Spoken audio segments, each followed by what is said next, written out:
पूरी ओर से जंगलों से घिरा हुआ था। बहुत ही कम लोग उस गांव में रहते थे। उस गांव में राजू नामक एक किसान अपनी पत्नी सुमित्रा और बेटी काशी के साथ एक छोटी सी झोपड़ी में रहता था। राजू का उस गांव में अपना कुछ भी नहीं था, बस वही छोटी सी झोपड़ी थी जिसमें वह रहता था। गांव में कमाई का ज्यादा जरिया न होने की वजह से राजू जंगलों में जाकर वहां से उसे जो मिलता उसको अपने साथ लेकर बाजार में बेचने के लिए चला जाता था। बाजार उस गांव से बहुत दूर था, इसलिए राजू को बाजार जाते जाते तक दोपहर हो जाता था। राजू सारा सामान बेचकर शाम तक घर वापस आ पाता था। राजू के घर का गुजारा जंगलों के फल फूल बेचकर हो जाता था। राजू को जंगल से बहुत लगाव था। गर्मियों में मई जून का महीना चल रहा था। इस महीने में जंगल के पेड़ों पर मीठे और रसीले आम आए हुए थे। अरे इस साल तो काफी अच्छी फसल आई है। इस बार तो काफी अच्छी कमाई हो जाएगी और उन कमाई के पैसों से मैं और आम के बीज खरीद कर लाऊंगा और यहाँ पर लगा दूंगा, जिससे वह आम के बीज जब तक बड़े होंगे तो आगे आने वाले लोगों को उससे बहुत लाभ मिलेगा। ऐसा सोचकर राजू उन पके हुए आमों को तोड़कर बाजार में जाकर बेच आता है। आज राजू की आमों को बेचकर काफी अच्छी कमाई हो गई थी, जिससे उसने घर के लिए राशन खरीदा। ये देखो सुमित्रा, आज काफी अच्छी कमाई हुई है। इस साल जंगल में काफी अच्छी आम की फसल आई हुई है। ये देखो, ये मैं थोड़े से आम बचा कर लाया हूँ। इसे खाकर देखो, ये कितने स्वादिष्ट लग रहे हैं। अरे हाँ, देखने में तो ये बहुत ही सुंदर है और खाने में उतने ही स्वादिष्ट। अगली सुबह राजू फिर जंगलों की तरफ आम तोड़ने के लिए निकल जाता है। जब वह जंगल पहुंचता है तो देखता है कि वहां के आम के पेड़ों पर एक भी आम नहीं थे। राजू समझ जाता है कि व्यापारियों को खबर लग गई होगी और वह सारे आम और बाकी के सारे फल भी तोड़कर अपने साथ ले गए होंगे। अब राजू परेशान हो गया। उन व्यापारियों ने जंगल में कुछ भी नहीं छोड़ा था। राजू परेशान बैठा था। तभी जंगल में से एक बाबा गुजरते हैं। वह राजू को परेशान देख उसके पास आते हैं। अरे बेटा, मैं बहुत थक गया हूँ। क्या तुम्हारे पास पानी मिलेगा? बाबा, मेरे पास तो पानी नहीं है, लेकिन मैंने सुना है इस जंगल से कुछ दूर आगे जाकर एक नदी है, वहाँ पर पानी मिल सकता है। पर मैं कभी उस नदी के पास गया नहीं, इसलिए मुझे उसके बारे में ज्यादा पता नहीं। बेटा, मैं बहुत थक गया हूँ, मैं अब और नहीं चल सकता। क्या तुम मेरे लिए उस नदी से पानी ला सकते हो? ठीक है बाबा, आप मेरा यहीं बैठकर इंतजार करना, मैं अभी आपके लिए पानी लेकर आता हूँ। राजू पानी की तलाश में उस नदी की ओर चल पड़ता है। जब राजू ने चलना शुरू किया तो मानो जंगल खत्म होने का नाम ही नहीं ले रहा था। तालाब वहाँ से बहुत दूर था। पता नहीं वह तालाब सच में है वहाँ पर या नहीं, मैंने तो बस उसके बारे में सुना था। चलो कोई नहीं, इतना दूर आ गए हैं तो थोड़ा और चलकर देखते हैं। चलते चलते आखिरकार राजू उस तालाब के पास पहुंच जाता है। जब राजू तालाब के पास पहुंचा तो उसने देखा वह तो एक अलग ही दुनिया थी। चारों ओर वृक्षों और फलों से घिरी हुई। वहां पर बहुत सुंदर सुंदर फल थे। फलों की चमक और उनकी सुगंध अलग ही थी। अरे वाह, यहाँ तो बहुत सुंदर सुंदर फल है और इसका सुगंध तो मानो जैसे किसी स्वर्ग के राजा के लिए बनाई गई हो। चलो, यहाँ पर आने से मुझे एक फायदा तो हुआ। अब मैं यहाँ से फल तोड़कर बाजार लेकर जा सकता हूँ और उन्हें बेच सकता हूँ। लेकिन ये फल अगर किसी के हुए तो वैसे तो इतने घने जंगल में मुझे नहीं लगता कोई आता होगा, पर क्या पता ये किसी और के फल हों जो उसने बड़ी मेहनत से यहाँ उगाए हों।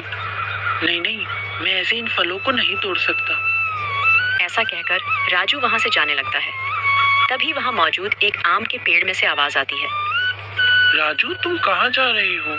थोड़ा पानी मुझे भी पिला दो, मैं बहुत दिनों से प्यासा हूँ। तालाब के पास होते हुए भी मैंने कितने दिनों से पानी की एक बूंद नहीं पी है। राजू उस पेड़ को बोलता हुआ देख बहुत आश्चर्य में था।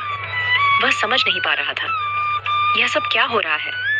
तुम कौन हो? तुम तो पेड़ हो ना? हे भगवान, ये कौन सी मायावी दुनिया है? मुझे इस जंगल से जल्दी जाना होगा।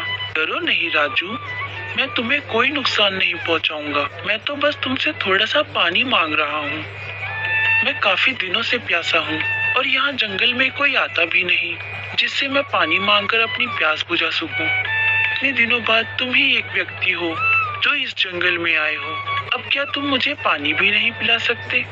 उस पेड़ की बात सुनकर राजू उस पेड़ में पानी डाल देता है। अगर तुम इतने दिनों से प्यासे हो तो इस जंगल में मौजूद सभी पेड़ काफी दिनों से प्यासे होंगे, तो क्या मैं उन सबको भी पानी पिला दूं?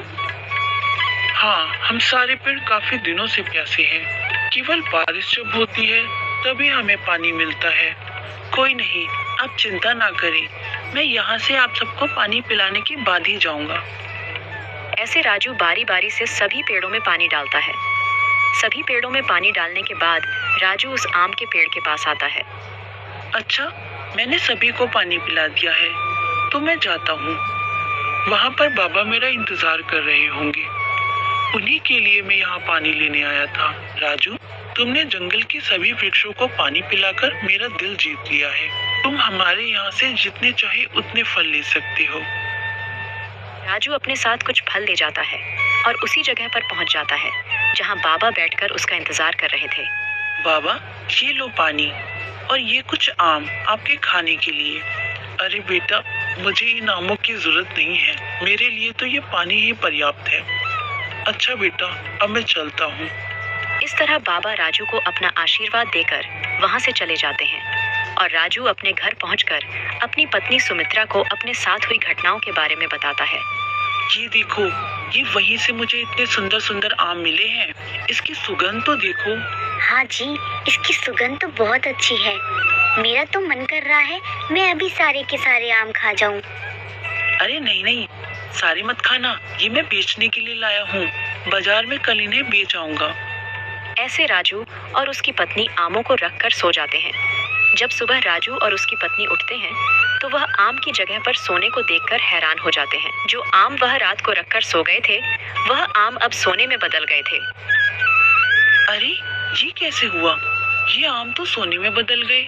इसका मतलब है वह जो जंगल में पेड़ था, वह जादुई पेड़ था। हाँ, शायद वह कोई चमत्कारी पेड़ ही होगा और वह बाबा भी शायद कोई चमत्कार ही होंगे। सुमित्रा के इतना कहते ही वह बाबा उनके घर में प्रकट हो जाते हैं। तुमने बिल्कुल सही कहा, मैं ईश्वर हूँ। मैं ईश्वर हूँ।